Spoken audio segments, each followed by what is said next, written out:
Hi guys, welcome and welcome back to my channel. Today we're just gonna do a quick video on how to make this super rich, creamy, cheesy smoked Gouda cheese sauce. Yes, this will be thicker than usual and it is super delicious.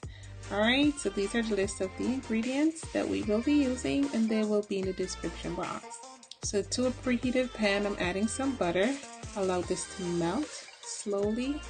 Then to make the roux, you'll go in with some flour and whisk that around for about 2 minutes, 2 to 3 minutes until it becomes light like that. Awesome. So now we will go in with our milk and we will add just a little bit at a time and keep whisking. So what we're trying to do is eliminate all the lumps from the flour until it becomes a really nice smooth consistency. I'm going in with some black pepper and a pinch of salt and keep whisking. Alright guys, this looks amazing. Now I'm going in with my smoked Gouda cheese sauce. And as I mentioned, I'm actually going to make this a little thicker. Now if you want a really good mac and cheese, this consistency is perfect for that.